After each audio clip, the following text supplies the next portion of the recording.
Hey, everybody. Today I'm going to be joined by Tristan Schoen, who otherwise is known as Author and Punisher. I'm pretty excited about this because, he's an amazing artist and makes all these incredible things. So I have a bazillion things to talk about. So I'm just bringing him in now. Just hang on a minute. Get him to come in.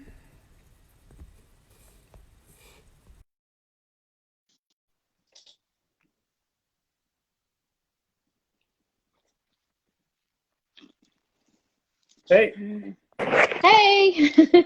Whoa! I was like, I was trying ah. that I couldn't get the video to work, so I just have to do this on the old. Oh yeah, yeah. For some reason, it doesn't work on computers. Yeah, that just It tells you don't. how. It's just to try and make you buy Apple iPhones. I think. Who knows? But yeah, so it's only on here. Um, I was just saying how awesome it is that you're here joining. Because it was funny how it came about because I was doing a live stream. And then I saw Author and Punisher just joined. Um, and I was like, Author and Punisher. I didn't say anything, obviously. And in my head, I was like, Author and Punisher just joined. And then, of course, I sent you a message saying you just joined. And then, of course, you were like, is that an invitation? I was like, hell's yeah. Of Was it course. right? I think it was Justin Pearson's interview. Oh, you just Yes. Yes. Yeah. I think it was. Yeah. Yeah. It was Justin's. let me try to find a more comfortable place to sit here. Yeah. Yeah. Cool. I'm in my studio, so it's a little yeah. I thought it'd be more fun than sitting in front of like a bunch of crap at my house. I'm Yeah. flying. Yeah. Yeah. Yeah. Cool. Um, I was first thing I wanted to say is I'm so bummed that you played with Tool in Australia and I had no idea that you were supporting. Oh crap!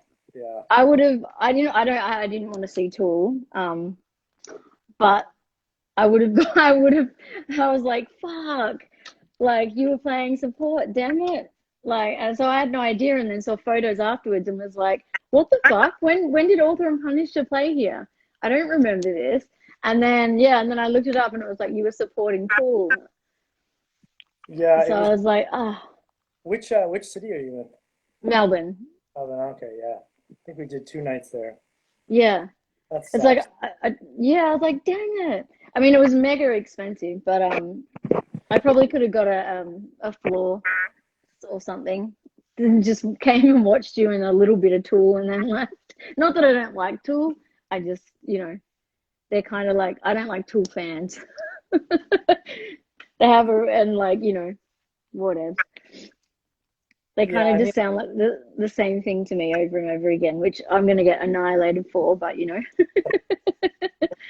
we can talk about that at some point because I got to see them a lot, so I feel like I have a you know, nice insight. yeah, no, I mean, just a different perspective on that. Um, Yeah, yeah, yeah. It's like I remember, or it could be like an old bad memory because I had an ex-boyfriend when I was like 19. He was like Tool to the death. So maybe it could be that too. But I like parts of it, and I liked a lot of the early Perfect Circle stuff and that kind of thing. So it's not that I have a thing against them or anything. And I oh, love Maynard when he sings soft.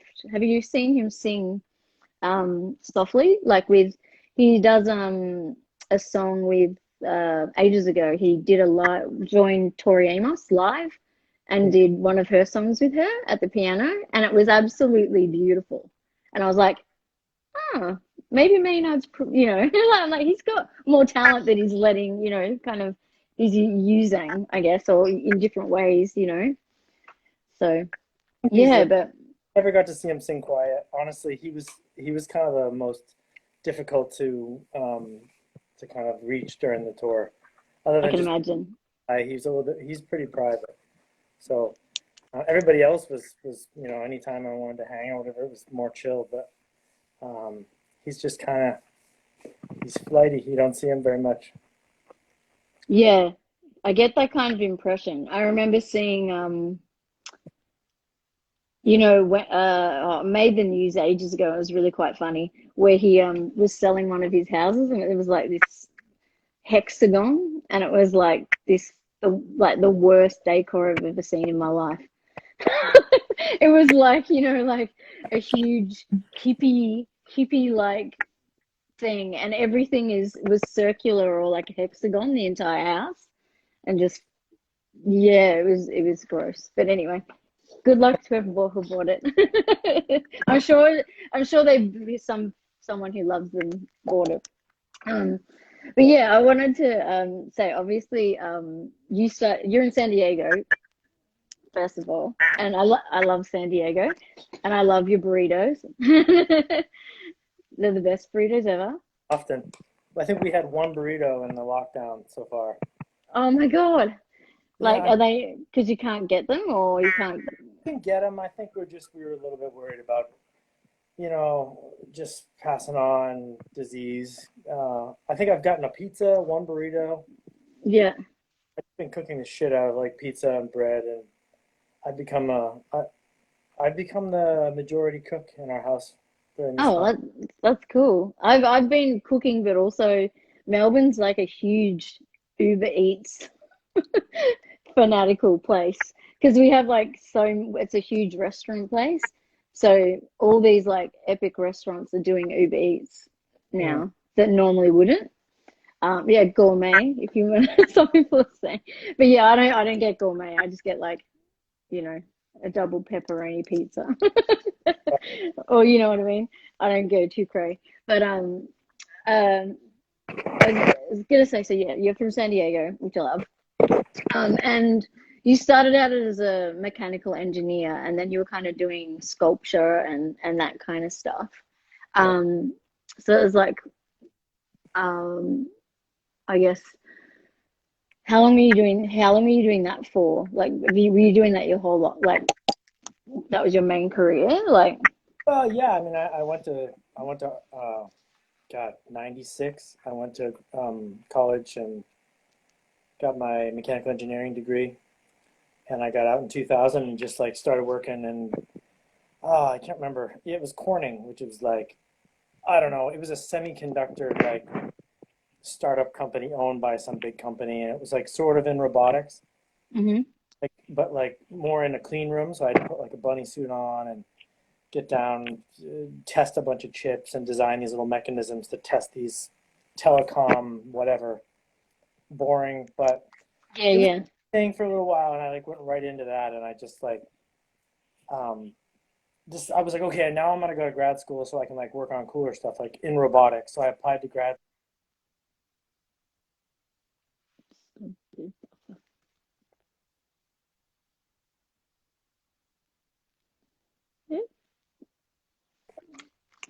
Um, why is my phone charging? Let me try a different plug. Yeah, yeah. Um, Um, so yeah, then I like in a couple of years later, I went back to grad school for for art, and that's where mhm. I was like, fuck this, I'm not working in high tech anymore. I want Yeah, to yeah. I want to like work with some artists and make robotic sculpture. But I was always playing like in metal bands the whole time, playing guitars. Yeah, yeah, yeah, yeah. Because I know, like, it's always like kind of people always refer to your music as like doom metal with like kind of like noise industrial tech, or there's these kind of hybrids of Right. it's hard to kind of put in a genre because it is like very metal, like, but then it's also you've got that real industrial noise and also like the screamy noise, which I love. But and then you've got the huge, I mean, the the amazing setup that goes around it, like all of that amazing equipment, like that you actually create. So all the drone machines and the dub machines and all those insane everything like that you put together kind of on your platform. Yeah. Um, that like also kind of adds to the fact that like, you know, to the sound and the aesthetic of what you're doing as well. Like it all feels like very like raw, but like also very aggressive. And I think I read somewhere that you said, you know, it's important, you know, about to be aggressive and to be heard and that kind of thing. And I think um your music definitely does that. Like it wakes you up. You know what I mean? You're not gonna sit through a show and be like, oh, and look off or anything. You're just like shit, gotta, you know, call to attention kind of thing. um, and was that always like your intention when you started? I think so. I mean, I just always wanted to make. I mean, I have made lighter songs, for sure, and I've had little moments Yeah. to like take a break from it, but I always go back to like making just kind of overwhelming, uh, I don't know, oceanic sort of stuff. I try to like layer as much. I always feel like every album, like, oh, it's gonna have a new sound, and it always kind of finds its way into the same, no matter like what kind of synthesizer I purchased or whatever. It always Yeah. feels there. Um, but like yeah, like this time around, it definitely. I feel like now I'm writing, and it has a different vibe. It definitely has a. Uh, I would, I will say it's not quite as abusive, but it's easily more doomy and more heavy. Maybe not as industrial or something. Yeah, yeah. I mean, like Beastland is like quite um it's got like some, you know, it's got aggression, but there's also like there's a lot of other layers going on in there. I think it's Um, industrial. I mean, for me, that was an industrial like metal album. I don't know. There's a lot of like clanging and like mechanical, like rhythmic stuff. mhm, I really was. I had some samplers that I was messing around with, and I worked with this guy, Viter, who I've like mentioned a bunch, but kind of mhm. worked in with a whole bunch of electronic stuff, and we chopped it up, and then we brought it back. And so he's much more advanced with like all of the like electronic synthesis. I like Yep. to play live, but I was like, hey, let's take this. What can you do with what I've already created? And then he would chop it. So like that's what I think gave that a unique sound. So I don't Mm. know. We're probably gonna work again on this album after I've written the songs. I'll go to him with some more stuff. Yeah, Uh, yeah. And do you know what the vibe is for the next album? Yep. yeah, I mean it's pretty. I would say it's pretty doomy. I would say it's like a little. I'm trying to. There were some things, especially on the Tool trip and all the touring I did last year, where there was like moments where everything got like, I don't know, you're like consistency. Like I couldn't quite. You don't always have good bass. You don't always have Yeah. sound guy, or so there's always like this kind of like chaos. And I'm like, I learned a lot from that on like what works live and what doesn't work live. Because on the album, when you record it, you can make anything work. Yeah, But exactly. Yeah, yeah. what's gonna like feel live? Because I don't want it to feel like a lot of industrial press play, industrial guy stands behind, dances around. I Yeah, really, that's what I like about your performances, yeah, is that it's this whole like, I don't know, it kind of reminds me of like it's a weird thing, but like some kind of crazy old school like Mad Max type, you know, this huge crazy ass rig going on, and then like, you know, it's got this really post-apocalyptic kind of vibe, and there's like so much to watch. Like, whereas yeah, like you said, normally quite a lot of those genres, it's just stand and push buttons, which is very boring to watch. sometimes people pull it off great, and when they do, but I don't know. I'd rather. So I'm trying to not like over sequence the album. Like I'm trying not to have too much stuff that I have running in the background. And Hmm. I think Plan did have a fair amount of that. I was playing all the main stuff live, but so then when you play live, sometimes that stuff just takes over. And so I'm really trying to make the core of it played live and just little snippets that are sequenced. Yeah, Um, yeah. and my setup has gotten a little bit simpler over the years, just because I mean, not on the Tool tour. I brought everything I had. Yeah. Like, You gotta bring the whole shit if you're gonna play with Tool, don't you? yeah, Did in that they arena, play? I'm not sure if they played. Did they play like last time they came here? They played behind a screen, and you couldn't see them for the entire show. Did they Yeah. play like in front? You could see them this time? Oh, there we go. That's better. Oh, I can stand up now. Here, I'm gonna make some adjustments. Yeah, for like the first 3 or 4 songs, they had that kind of like it was like threads dangling. Right, yeah. So they were behind it, and then it like opened up, and it was this big like aha moment. Yeah. So it's kind of a thing. Yeah, no, I think it was the last one they played. They didn't come out at all. They Really? just they just played behind a white screen. So all you could see was their shadows for the entire show.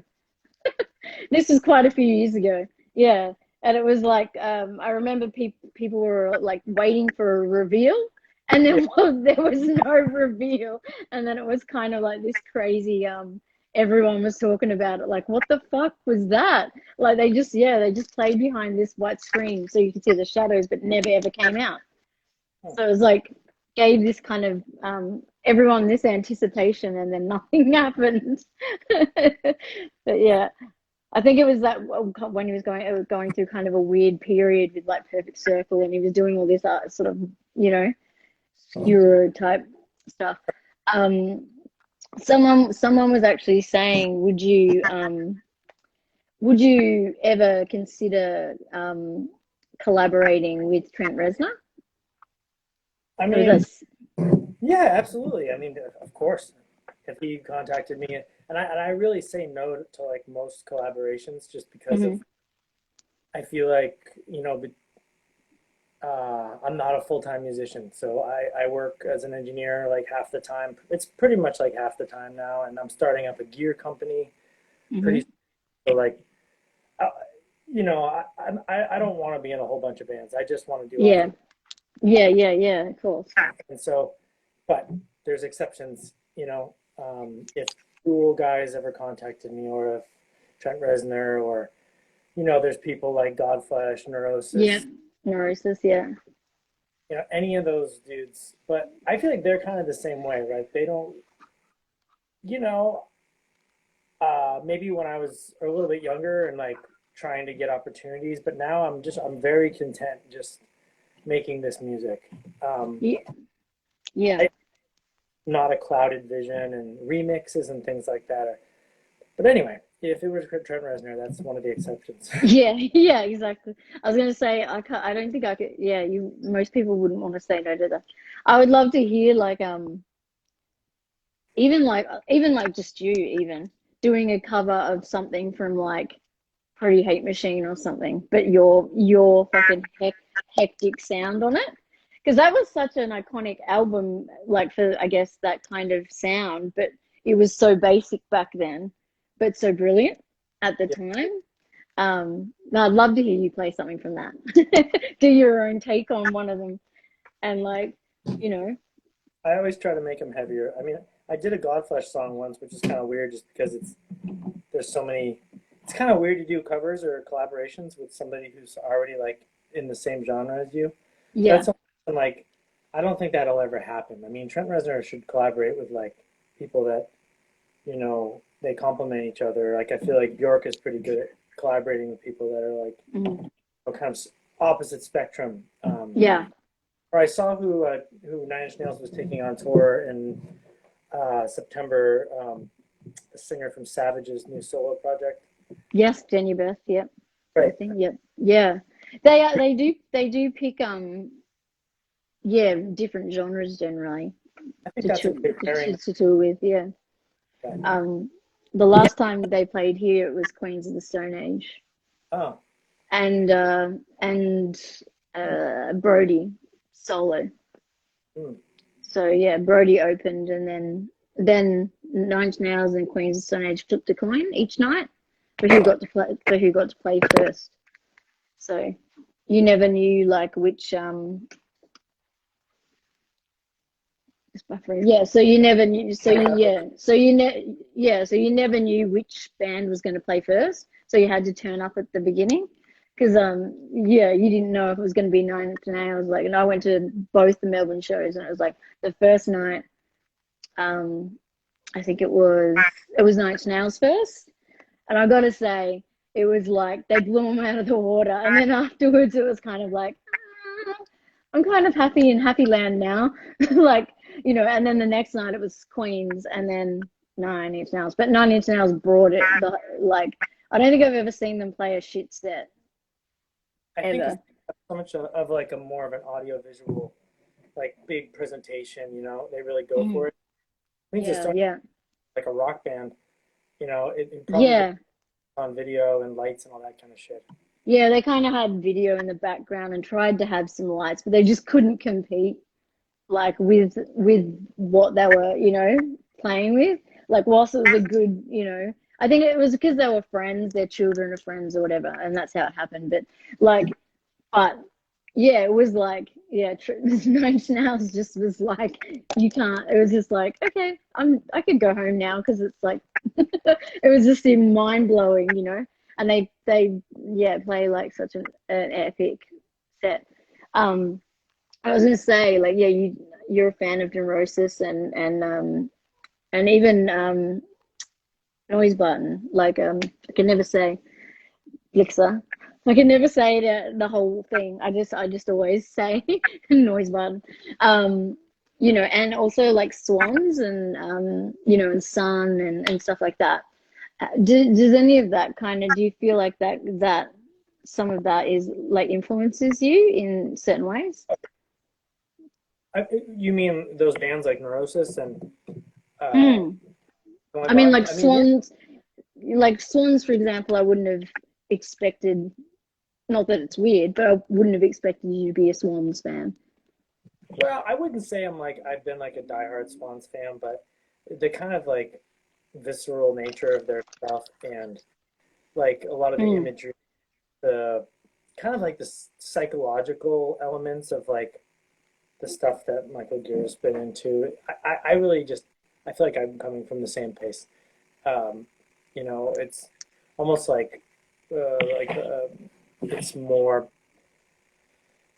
it's more like film than it is music in some ways. You know, like you're creating this like atmosphere rather Mm. than just like, okay, here's our 4 minute song and here's our 4 minute song with this song structure. And I do that, but I feel like a lot of it is like, how do you create this, like, how do you, your sets like psychologically torturous in addition to like being like, And yeah, I was gonna say, and Swans are good at that. yeah, Um, when I saw them play, the floor radiates. uh, because of the, The, yeah, yeah, and I actually got a headache halfway through mhm, because it was like, and I was like, Jesus Christ! I was like, like you get really drained. It was amazing to watch, but yeah, far out. It was really draining. yeah, And I've never seen Sun play live, but I've heard that it's like next level explosion in the ears and the head with all the amps. yeah, it's absolutely insane. I've seen them like 3 times, and I think, yeah, every time it's been out of hand. I usually it's kind of fun to bring somebody that's never seen it before, just because they. Yeah. I don't think anyone can really prepare themselves for that. Yeah, no, and the noise, like it's got the how loud it has to be, the volume, and also the amount of amps that they require. Like it's just massive wall of sound. You know, it's one of those things that I always tell, like, I don't know, when you when people are practicing and like prepping for live shows and they haven't really played live that much, and they're playing through a couple like studio monitors, and they, you know, I can tell that that's not going to go well because you really have to for a long time like be practicing it. I think this is what I do. I like making loud music. You need to play through a big sound system a lot in order to understand how that translates to the club. And I think Yeah, it has that problem because a lot of electronic music to a certain extent, because you're going into a club and you're competing with metal bands that have all their amps, and then you're getting up there just plugging into the PA. And yeah, so I can relate to Sun in that way. Like I've always played with like, you know, I shouldn't practice loud, but I do. I practice fully loud, no earplugs. Just you know, it's like every time I practice and write music, it's like I'm experiencing it live in this kind of rumbling, popping breakers, really trying to like, how is this going to translate? How can I, Yeah. What's it actually going to sound like to the crowd? yeah, like just tonight they told me that can you keep it down because there's a jazz band recording, and I'm like, yeah, yeah, sorry. Yeah, I don't wear earplugs ever. So Yeah, I'm going to be ever. I find it it just feels like foggy. And I feel, when you're watching a television show and you're like, fuck that, turn it up a bit, turn it up. That's how I feel when I'm at a show. If I'm like with earplugs, I fucking hate them. So I never ever wear them, even if it's going to make me deaf. I, Um, but I've had my ears tested and they're fine. So it's all right. But I'm one of those people that will go and stand right next to the like right next to the PA. So that it's like vibrating and like right on top of me. So I'm pretty lucky that I've still got hearing. Um, One of the things I wanted to ask you about was like your whole setup, that amazing thing that the vocal yeah, like thing. What is that? Like the I have it. I mean, basically, it's just like you know, it's a it's a microphone. Well, it's four microphones. Yep. So you can kind of see it's got. Yeah. I've only got four of them wired right now because it used to be eight microphones, and they used to be like a certain type of mic, and now they're a different, just so that they don't feed back as much, and they don't. These things used to just be a nightmare to use. You Yeah. know, yeah, they were like really sensitive, and now they're like a little bit less sensitive, and they're like close field, so that you can really only make sound into it if you're right up against it. Yep. So And yeah, you it's, made that, yeah, yourself. yeah, I made this, God, a long time ago, and I wanted to make a new one, something different, but I like this one. It's like Yeah.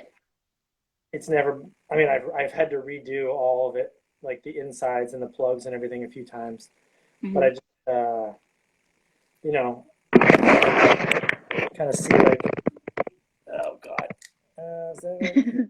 Like some hardware. Oh yeah, where is it? Yeah.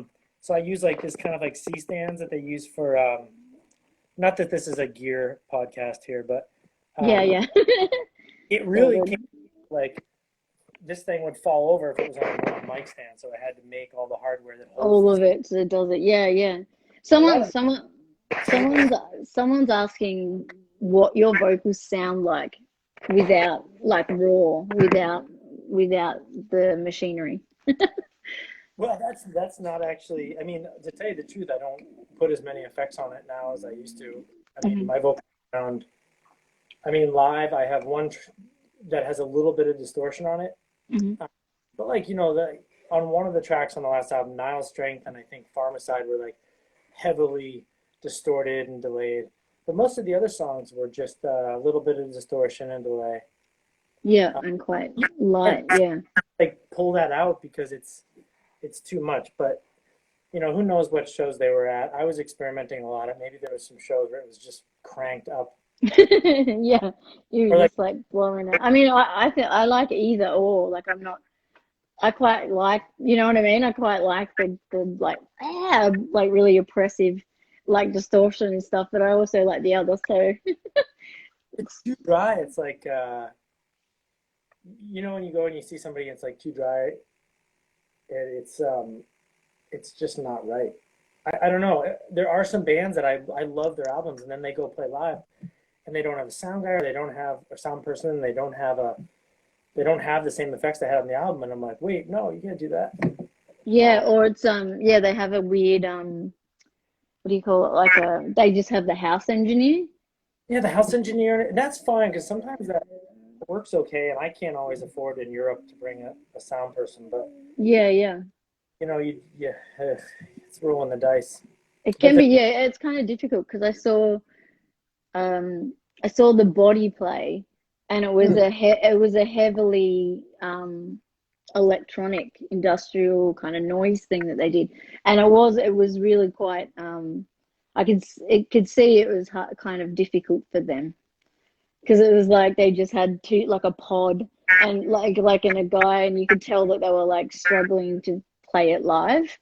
how they were going to do it, because they obviously were touring around, so couldn't bring everything that they needed to, and they just had like the house engineer, and they were having issues with things like dropping out, and trying to get the sound really loud and like large was quite hard. They were still awesome, but like you could tell that the setup was not their ideal. You know what I mean? It was like they wanted something larger, but just couldn't do it in a small like venue Those without guys, all that. I can see What's them up? just being, fuck, they're so DIY. Like they don't want to. Sometimes they don't want to play all those kind of like industry games, with dealing with clubs and sometimes those guys just want to set up in the corner and play, and I respect that. It's like Yeah, they're that's literally it was just like yeah. one square podium, and then the other guy just stood there with like his instrument, and then that was it. And it was like, but and then it was did it bye. Like it was very, they were just they're not there to fuck around. They just get it done Was and that in out. yeah? Pardon? That was in England. I saw Oh, them. Yeah, yeah, okay. and I'd never seen them before, so but like they've done so many collaborations that are like amazing Yeah. as well, but this was just their set, like just them on their own. And yeah, I was surprised how minimal it was. Like yeah, it was pretty crazy. um and I was also going to say, like, how those amazing masks that you make, they are intense. Is that a part of your like art thing, and or like, because do you wear them on stage at all ever? Sometimes, no. I did it I think on a tour. I took them on a few tours. I Mm. back Phil and Selmo 2015, 14 maybe. And Yeah, tour I did with them, I made like a setup where I had them, and I used them a little bit to like make noise, but it was kind of like, I mean, the thing about those is they're like kind of acoustic. They're really good when you are in a room like a gallery and you put them on, and the pneumatics, you hear the pneumatics, and there's a microphone, but you can hear my voice cutting through the mechanical like stuff. But yeah, yeah, to make them sound, to blend in with like all of the electronic stuff and the drums and on a stage without feedback, it kind of got to the point where I would have had to fake it yeah, to make that work, and that's not what I wanted to do. I was like, yeah, okay, yeah. acoustically but not electronically. So Yeah, yeah. because like there's that one that's like like a giant like blue tube, like tubing one. Like it's like what the fuck is that? It's like they're all really like intense, and like I feel like you could sell them to like people to wear rather than like not to use as like musical things, but to wear. Like a lot of people would get into In COVID times it would be great. it. I made actually the tube one was basically like I built four masks, and I made two that were like mechanical and they moved, and then that one was like I had an attachment and I was gonna make some sort of, I don't know, something that I could change the length of the tube and change the drone. And I think like by the time we got the video, I just gave up. I was like, Yeah, yeah, it was an experiment. I was like, this works, but then I started touring more, and I really wanted to focus on playing stuff that worked live. yeah. Is that like a little bit of like ADD or something that you like, you just like love getting in there and creating and building things and like playing around with all this kind of stuff? Yeah, I mean, I like the DIY. I like the kind of the maker culture. I like to. Yeah. Um, my focus has changed a little bit from back then. Like I was really trying to find a way to, really trying to solve a problem. Like how do I be a one man band? So I Hmm. tried to, you know, manufacture stuff that I could do all at once. And the mask was part of that because I was like, my mouth can do more stuff other than just singing. I could do rhythmic stuff too.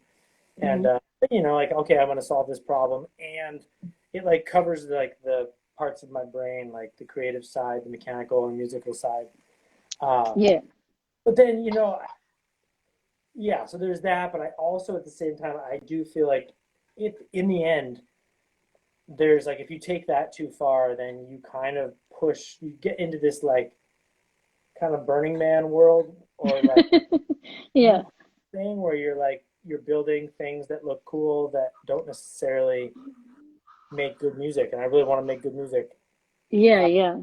I like that people show up to look at my gear, but I'm like, I want them to listen to the albums and still value them in the same way as they do other albums. Yeah, So yeah. you can't take those things like too far, because I don't want to. Yeah, it's like a novelty or Yeah, like become too gimmicky.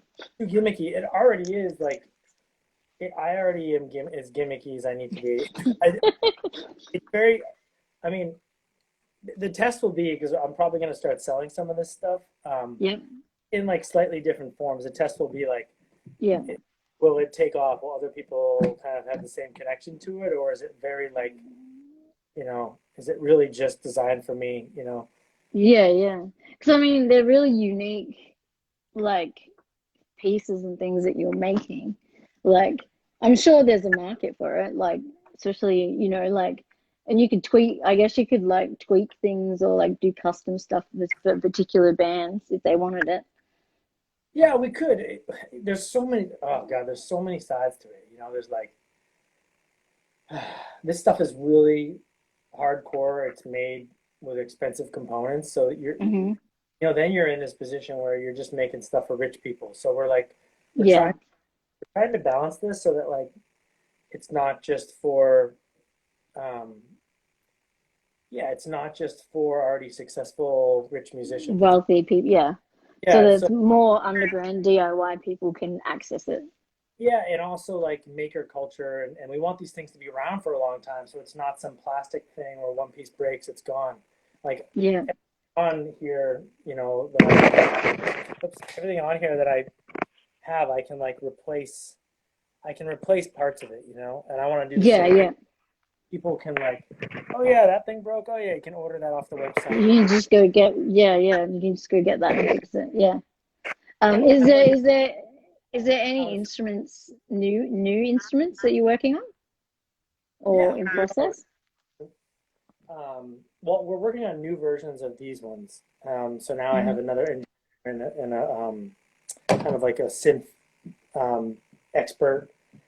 And so we're working on some new stuff, but they're kind of like the ideas that I have that I really want to build for my new instruments are going to have to wait until we finish those. So Yeah. eventually, like it'll be like our little workshop where we can just start busting out prototypes and I can tour with them. Because right now, if I build stuff myself, it takes a long time. It's really expensive, and I also need to buy like sound cards and speakers and van parts and like plane tickets. So I'm Yeah. kind of balancing. So the next album is most likely going to still be with the same setup I have now.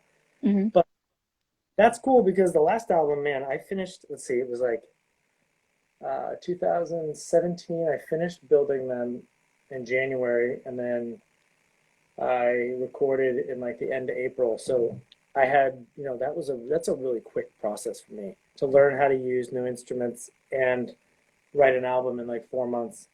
So this time around, I don't have to do any of that. I'm just writing from like Yeah. 6 months ago all the way through February of 2021. So that's nice. I Yeah. can really focus on writing, and I don't have to like get too down with uh, soldering and wires and electronics. That sort of tech stuff. So where are you like where are you drawing your like lyrical pull from? Like, is that something that comes prior to the music or after the music or at the same time?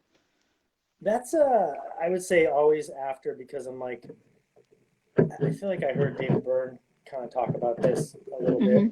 bit, where like in the past I didn't even really have lyrics. Like I think a couple albums I was like half the songs were just kind of me like making noises, but I I definitely write the songs and I have melodies in my head, and then I'll just record them and just go on long walks and come up with all the melodies and start to like, maybe it's like books or movies that I'm watching or ideas. This one's gonna be kind of fucked because I mean I'm sure every musician's in the same ag right now.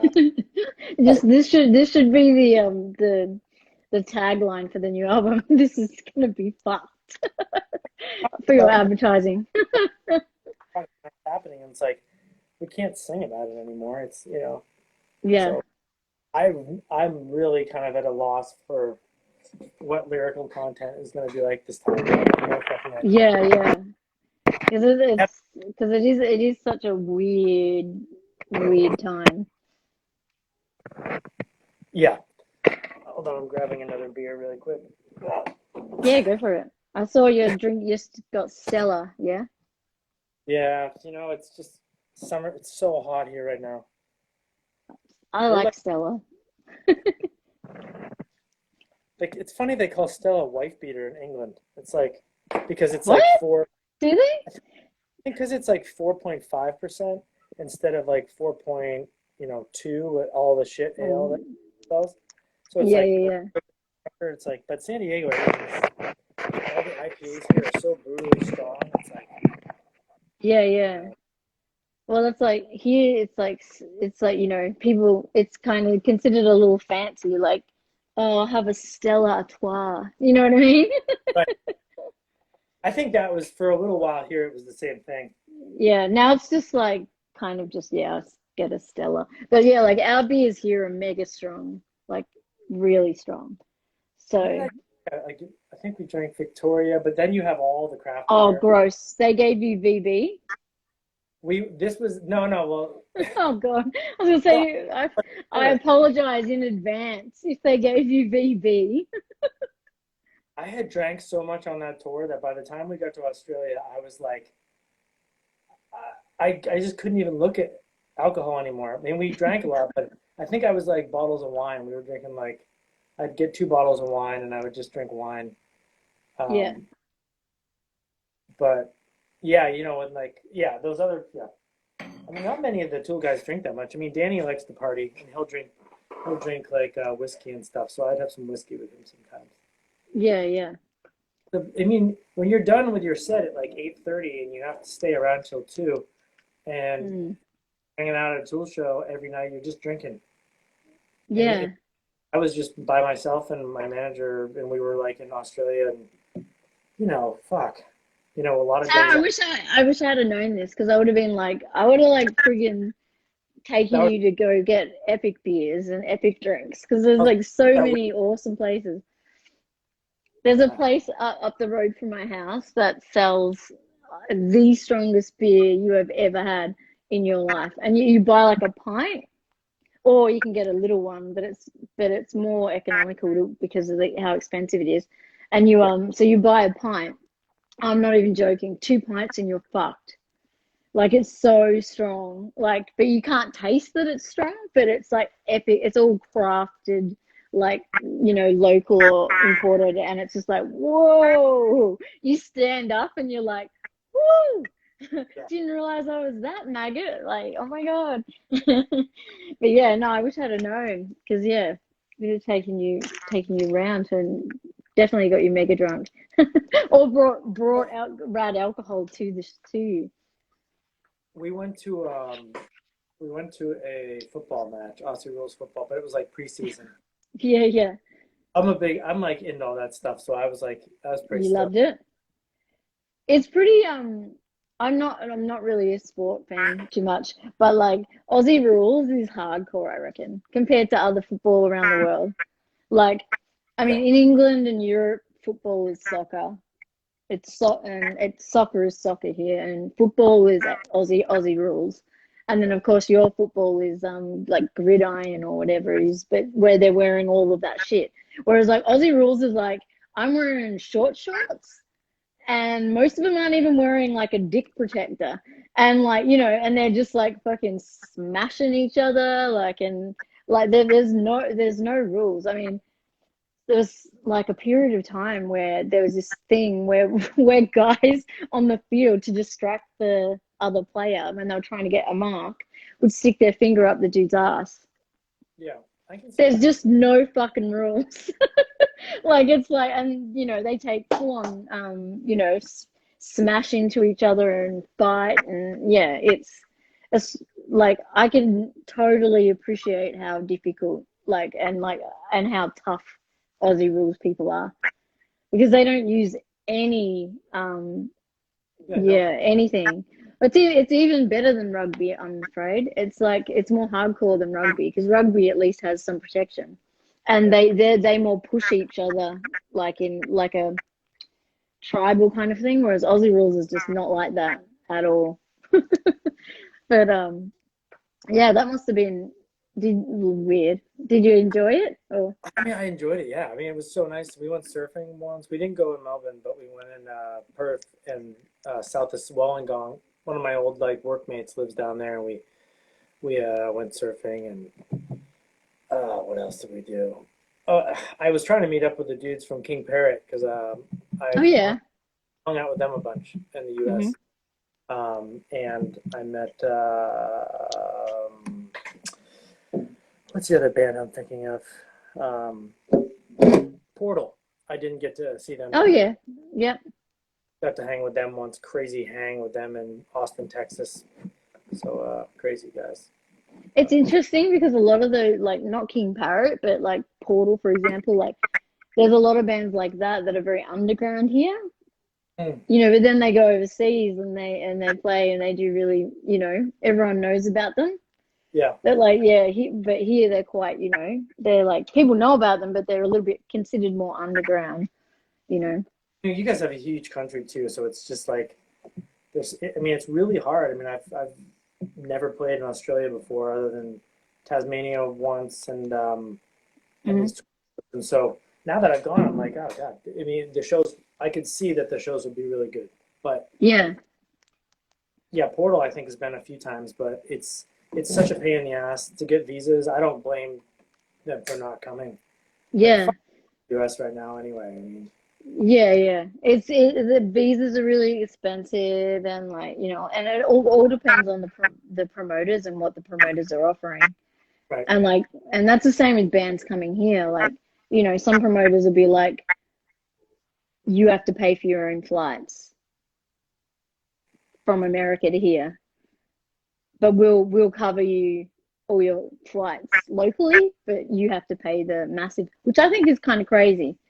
Because Yeah, it's a lot of money to fly from America to Oz, return. same to Australia. I mean, for me, I mean to Europe, it's almost the same.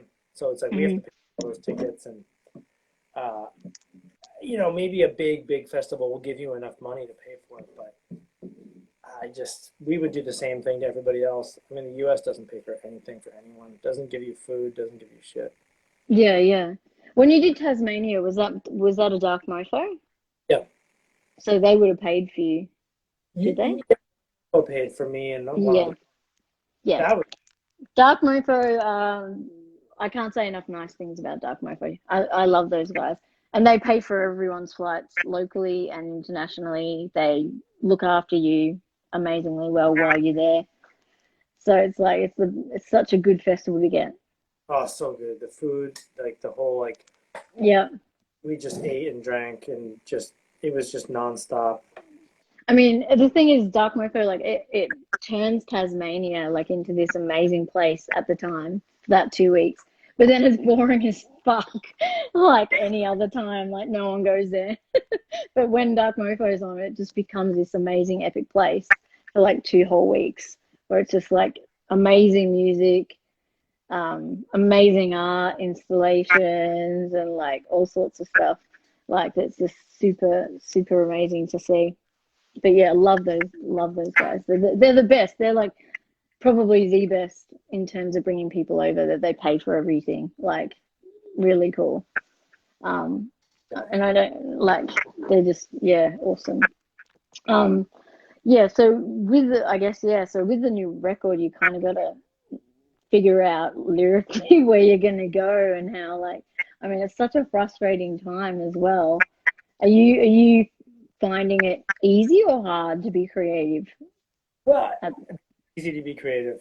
I mean, I also feel like I am working right now. It's hard to kind of like, it's not a daily, like work 8 hours a day, but yeah. I'm in the studio every other night or every third night for a Hmm. few hours. And making beats, on my laptop a little bit, coming up with ideas. I think the lyrics will probably be.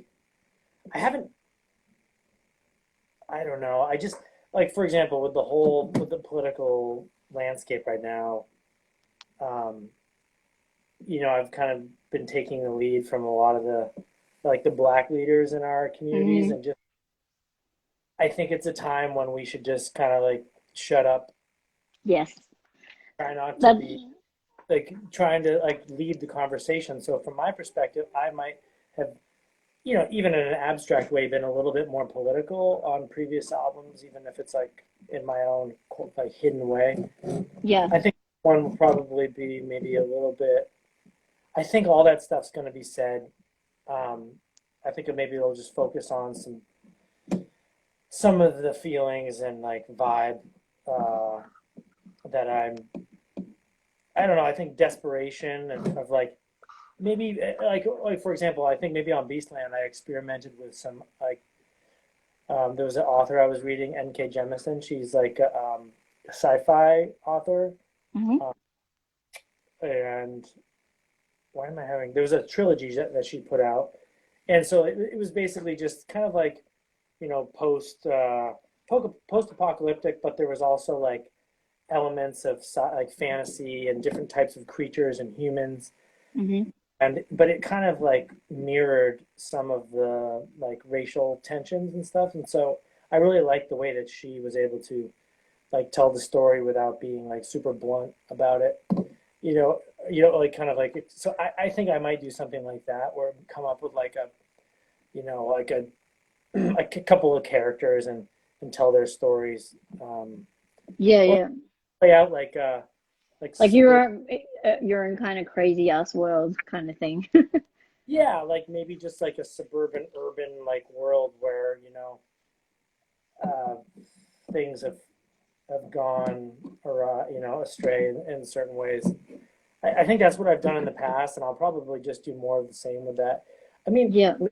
for me, I feel like it's like I was saying before. It's gonna be more of an overall vibe, a feeling like a cross between like some like hopeful like melodic overtones with some Hmm. really dark like heavier layered doomy stuff, which I guess is just like what every doom band wants to do. But Yeah. um, I always try to have like some amounts of hope, over the top, and then just try to ruin people for most of the time. For the for the rest, yeah. The rest. I was just gonna say there is a comment here from a fan. And it says, as a black fan, I appreciate that you marched during the BLM protests, and just to thank you. Right.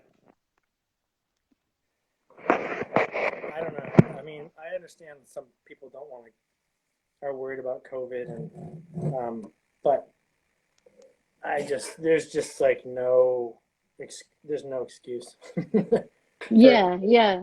I that's not to mean, say anybody has to get out there, but it's just like it's already too late to be doing this kind of shit. So I feel like it's the least we can mm, do. yeah, it's like just showing solidarity. I mean, I think what you said before is, I kind of rings true with me, where you're saying you don't really want to talk about it too much because it's sort of, who are you to talk about it? I kind of feel that way. I'm like, I'm a white woman. I have no authority to speak on issues that don't pertain to me in that sense. You know what I mean? Like, I don't want to, I much prefer to support the black community and listen to them and take lead from them. Like, I find it weird when people ask me questions about it, because I'm like, I don't know. I'm a white female who's not experienced this, and also not from America. So I don't feel like I have any kind of value or authority to talk on the subject, if you know what I mean.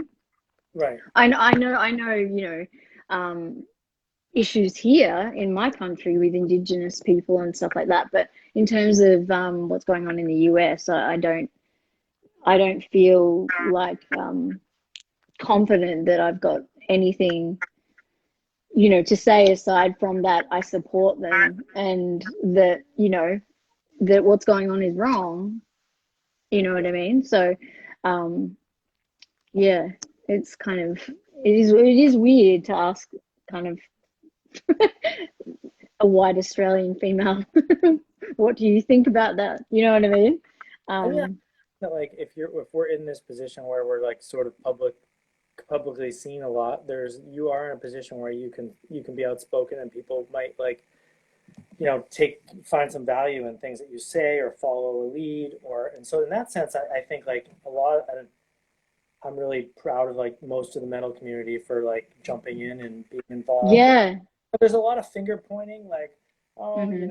like, you're just doing this for blah blah, for good press or whatever. And Yeah. from my perspective, like I see a lot of that happening, and it's great that people are posting a lot of these same memes and flyers and things and getting people motivated. But there is a point where action needs to be taken, Yeah, and action is more than words, and that's sort of the, you don't need to post about it. And it's like, yeah. for me, it's like I can go to these protests, but I think after going to, I don't know, a handful of protests, you started to hear some of the leaders saying things like, you know, this is great that you're protesting, but go deal with the white supremacist people in your communities. Like, it's your fucking community where these people are causing problems. Like, it's your neighbors, it's your white ass baseball fan, people at the games and Yeah. the car rallies, It's and that your and it's also your family it's our often. like they're like, this is Mm. great doing this and you're supporting us at the protest, but protests are fun, like you get, other than getting shot by bullets and stuff, but Yeah. that's not happening to the majority of these things. It's like you see like white people showing up to these rallies with their dogs and like picnics. It's like, oh hey, these friendly black people are having a rally. This is fun. Like, Yeah, if yeah. take it the step further, and so now I've been trying to do some more, like find ways, like organizations that I can do for the long run, you know. Yeah. There's Um, actually helping. and I think everybody needs to find like where they fit in there, um, Yeah. which organization they can work with, um, and I've got some ideas, especially for uh, like in Europe, like after World War II, you've got all this like the rise and fall of like fascism on multiple parts of Europe, and so I feel like a lot of those Yeah. soccer teams there have like anti-fascist supporter clubs. Hmm. So like I would really like to see that at metal shows and Yeah. at soccer games in the US or baseball or football, like have banners that say like we are an anti-fascist, anti-racist supporters club. I also know that like those places are like really corporate, and so like, but they exist. It's like that's what we need to tackle. So from my perspective, it's like at metal shows, like how can we get back to like the 90s when and Fugazi and all these bands were super political, and now it's like if you speak up politically at a show, people are like boring. We don't want to hear it. Yeah. Yeah, but it's Yeah. like off now you're gonna hear it. So Yeah, yeah. Now that you've just done that, now you're gonna fucking get an earful. my microphone, nobody can hear what I'm saying, so it's gonna have to Yeah, happen. yeah, yeah. But it's kind of like, someone mentioned, to action, like you can, talking at the kitchen table and stuff. And it's funny, there's a group here called Divide and Dissolve who are amazing. And they made the comment, yeah, that like anti-white supremacy and anti-racism, starts in the family. It starts at it starts at the kitchen table at the family dinner, like calling out your uncles, calling out your father, calling out your mother, like whatever, like and saying, hey, that shit's not cool. You can't say that shit, Yeah, and stuff like that. Because I mean, we have our own ingrained racism with Indigenous um, communities here, and it's sort of obviously it's a very small population compared to the American population, but it's very much like, yeah, there's things like that where you can start at home, you can start, you can start, in the scene and things like that, like bringing it up and just like trying to make things, better and, just calling people out, I think is really important. There's a lot of There's a lot of artists that say shit that's not cool, and people just sort of ignore it. There's an interesting, like, a lot of the Oh, porno. sorry, we're gonna get disconnected, so I'm just Okay. gonna call you.